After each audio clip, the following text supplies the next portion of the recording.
আসবে, আমরা তার জন্য দোয়া করতেছি অনেক। আওয়ামী লীগ আসলে আওয়ামী লীগ তো কৈরাস্তার সরকার ছিল, তারপরে কেন আওয়ামী লীগের কথাই বলছে?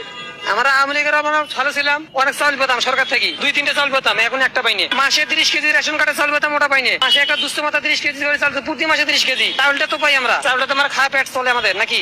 হায় আল্লাহ, আমি যদি কোনোদিন মন্ত্রী হই, আমি যদি, আপনারা নিশ্চয়ই সেই ভিডিও দেখেছেন, সেই হায় আল্লাহ বলা, এত অঙ্গীকার ব্যক্ত করা মানুষ আসিফ নজরুল বিচার ব্যবস্থাকে ধ্বংস করে দিয়েছে।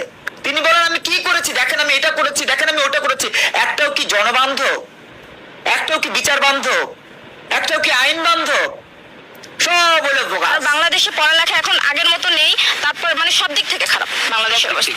আর এখন তো শেখ হাসিনা চলে গেছে, এখন তো অবস্থা আরো খারাপ। এই বাচ্চাদের কোনো নিরাপত্তা নাই। এটা এখন যদি আমি এই কথাটা বললে হয়তো আমি জানি, তারপর আমার কি হইতে পারে এটা আমি জানি। শেখ হাসিনা চলে যাওয়ার পর সবাই বলতেছে যে শেখ হাসিনা এই করছে, ওই করছে, হ্যাং ত্যাং অনেক কিছু করছে। আসলে আমরা মানে আমি হবার পর থেকেই শেখ হাসিনাই মন্ত্রী ছিল, প্রধানমন্ত্রী। তো ইনি চলে গেছে, তিনি চলে যাওয়ার পর মানে কোনো ছোট ছোট বাচ্চারা নিরাপত্তায় নেই, সব জায়গায় ধর্ষণ, শুধু ধর্ষণ।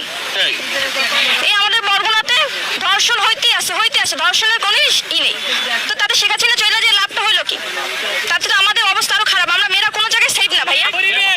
থাকার স্থান নাই, অঘর ঘর দিছে, থাকার জায়গা করে দিছে, ছাত্র করে বড় বড় হল করে দিছে, যে রাস্তাঘাটে যারা হয়রানি করতো যানজটে তাদের জন্য ফ্লাইওভার করে দিছে, মেট্রো রেল করে দিছে, মাথার পায়ে থেকে চান জীবন তো সবারই উপকার করে গেছে আমলিক।